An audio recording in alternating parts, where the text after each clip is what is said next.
Well, I'd like to start my message this morning by wishing you all a Happy New Year.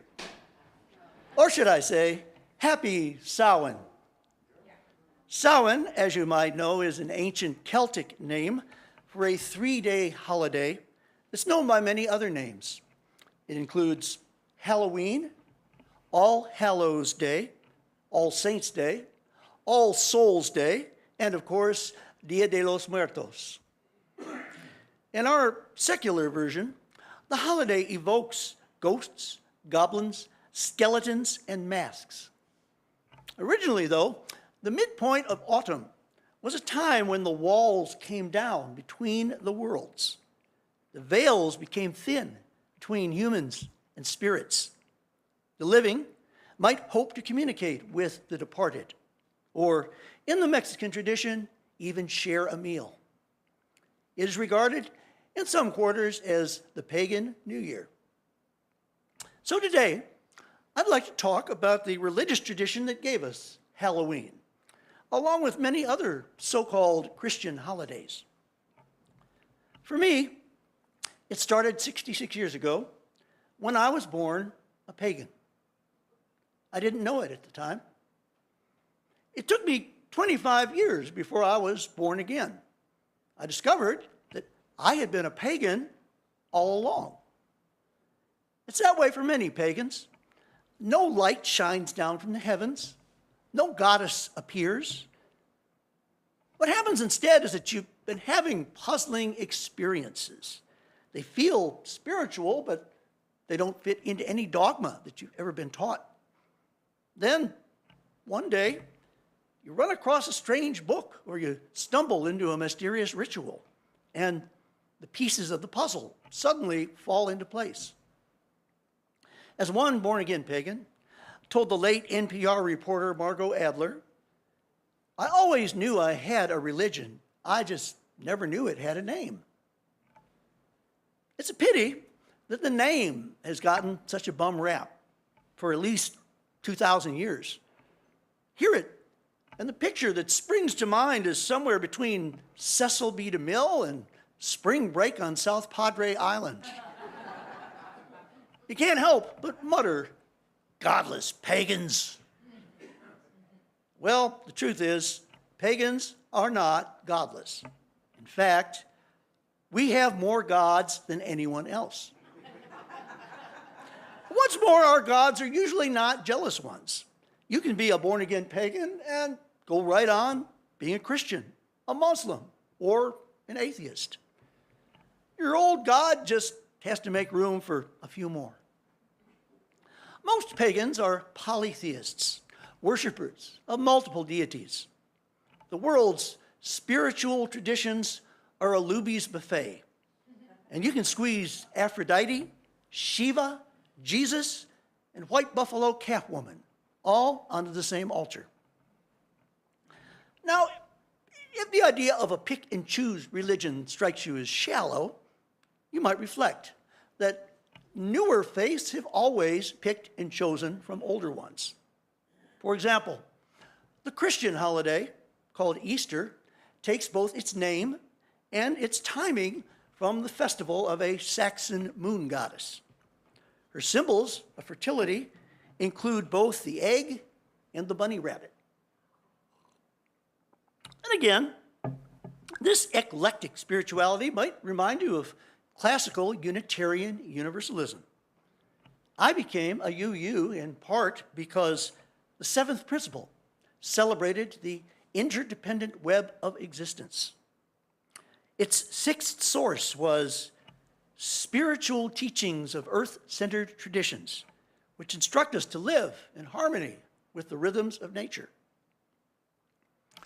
Paganism has something else in common with classical Unitarian Universalism. It's hard to pin down because it's not a theology or a creed. Pagans do share some common principles, but to me, paganism is more of an attitude, a different angle for looking at creation. In these days of fire-breathing fundamentalism, it might be just the perspective we need to save religion from itself. In these days of environmental crisis, It just might help us to save civilization from itself. That's because the core principle of pagans is the worship of nature. The origin of the name takes us back to the Roman Empire, to the days when it was converting to Christianity. More precisely, the big cities were converting to Christianity. Out in the boondocks, people still followed the old gods and goddesses who ruled over agriculture. In Latin, the word for country dweller is paganus, and the name stuck. Pagans have never found God inside a church. We find the sacred where a breeze blows and wildflowers dance. The divine is there for Jesus when he bids his disciples to consider the lilies of the field. It's there for St. Francis when he writes, "Our sister, Mother Earth, who sustains us and governs and produces various fruits with colored flowers and green plants." 800 years later, we hear strikingly similar words from the Lakota medicine man, Black Elk. "Is not the sky a father, and the earth a mother? And are not all living things with feet or wings or roots their children?" It was on Black Elk's prairie that I first tasted religion. I was raised skeptical of all supernatural beliefs. But as I began to discover the great outdoors, I began to experience a quality of awe for which I had no name. When I was 21, I spent a summer in the Black Hills of South Dakota. I watched the sun set behind a mesa, and I inhaled the perfume of burning sage. To my secular surprise, I sensed the ineffable presence of some kind of great spirit. I let go of those memories as I returned to the big city and to the workaday grind. And then came my personal Groundhog Day. To the secular world and to fans of Bill Murray, February 2nd is a minor holiday. But to pagans, it is one of the 8 great Celtic holy days. 4 of them are the winter and summer solstice, the spring and fall equinox. The other 4 days fall halfway in between, like Halloween. February 2nd marks the midpoint between winter and spring. In the American version, the groundhog awakens from wintry slumber. And that particular evening, something awakened in me. When I first walked into the ritual, I was having flashbacks to Rosemary's Baby. I had no idea that the pentagram, a 5-pointed star inside a circle, was an ancient symbol for the element of earth. But then I caught a whiff of burning sage, and memories began tumbling out. As a priest called the 4 directions, my mind's eye took me back to the highest peak in the Black Hills, where Black Elk had once stood, with a circle of the plains stretching off in all directions. As he invoked the 4 elements of earth, air, fire, and water, I imagined myself standing by rivers and peering into campfires. Here was a set of religious symbols that I could relate to. What's more, here was a process for communing with nature, even in a house in the suburbs. By the end of the evening, I had a name for what I had always been. I was a born-again pagan. You might notice that when I talk about being pagan, I include both Native American elements and Celtic ones. To me, it's all nature worship. But to give you an idea of how broad the umbrella can be, I'd like to sketch out a few of the major traditions. To me, the purest forms are indigenous, the ones least divorced from Mother Earth. From the Yoruba of West Africa to Aboriginal Australians, the worldviews have much in common. My schooling came in the piney woods of East Texas, in a Native American sweat lodge. I was taught that the four-leggeds, the creepy crawlies, the plants, and the rock brothers were all my relations. Each had a lesson to teach. I could improve my attention by observing a hawk on the hunt. I could learn about teamwork by inspecting a colony of ants. When you see spirits in every direction, it's easy to worship multiple gods. And here's where pagans get hard to classify. Some take their deities from the Celtic pantheon, while others borrow from Greeks, Roman, Egyptians, and Norse. Many believe in a great spirit over and above all the rest, but not necessarily an old man with a beard. For pagans, the CEO of creation is just as likely to be a she. God's gender is perhaps the biggest dividing line among pagans. Personally, I think of God as gender fluid. But many pagans kick Father God completely out of the house. They give first place to the great goddess, the divine mother, whose body is the universe. In the oldest archaeological digs in Europe, we find her figurines, naked and pregnant. As civilizations rose and fell, she went by many names. They called her Isis, Astarte, Aphrodite, Tara, and the Blessed Virgin Mary, to name a few. In modern-day America, the leading goddess tradition is Wicca, or more familiarly, witchcraft. Of all the breeds of heathens, witches have gotten the worst PR, so it's worthwhile to set a few things straight. For one thing, they don't worship the devil. They don't even believe in the devil. Satan is a Judeo-Christian character. For another thing, very few witches cast curses.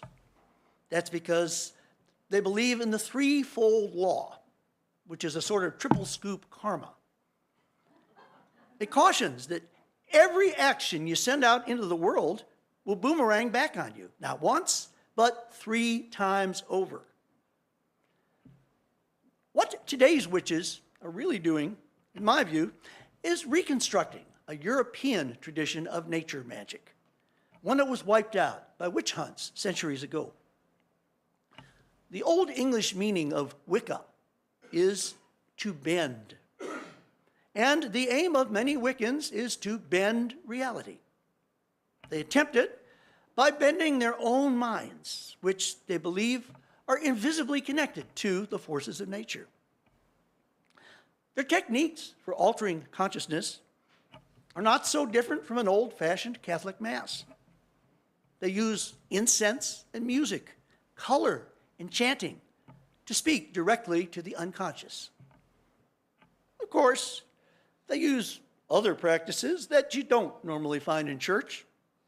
Witches like to dance. Some like to do it naked. Some will visualize a cone of energy and shoot it off into the world at a target where healing is needed. Now, whether or not you believe literally in magic, such a ritual can have enormous emotional power. It can heal wounds in our own hearts. And to me, that sounds like magic. The topic of magic raises a nagging question about the pagan revival, particularly among UUs who are humanist or rationalist. Why now?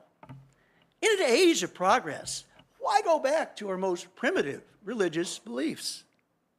In an age of science and rationality, why embrace the irrational? Contrary to what you might think, most modern pagans are quite high-tech. But we sense that technology has put our lives out of balance. Living in air-conditioned houses, walking on concrete, we've cut ourselves off from our mother. That's one reason that we treat her so badly.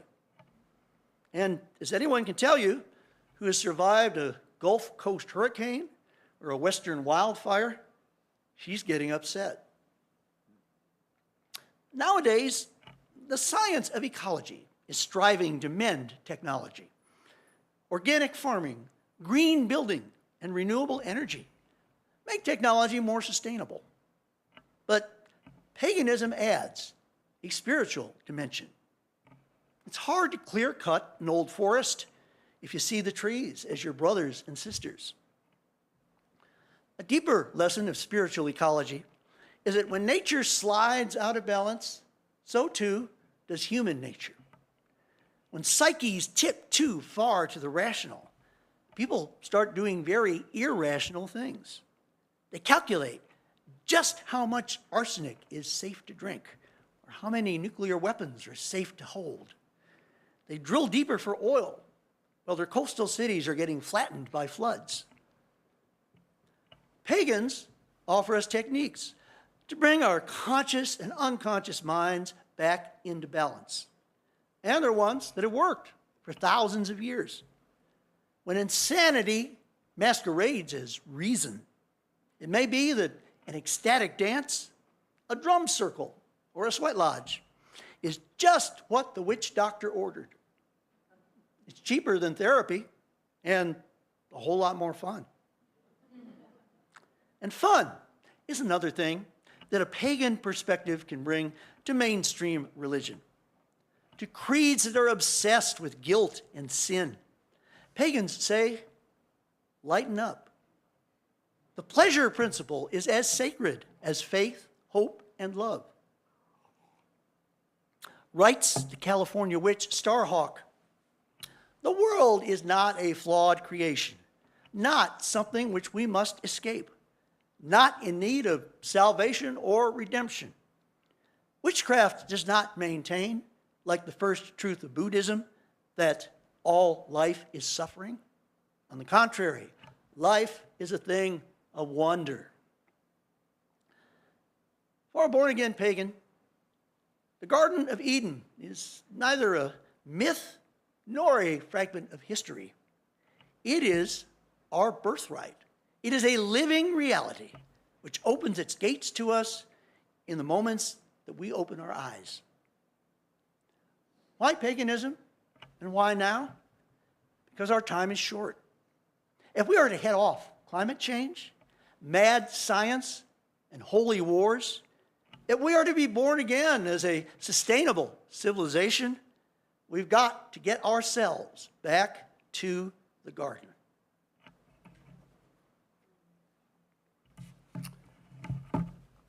And now I will invite us all to rise in body.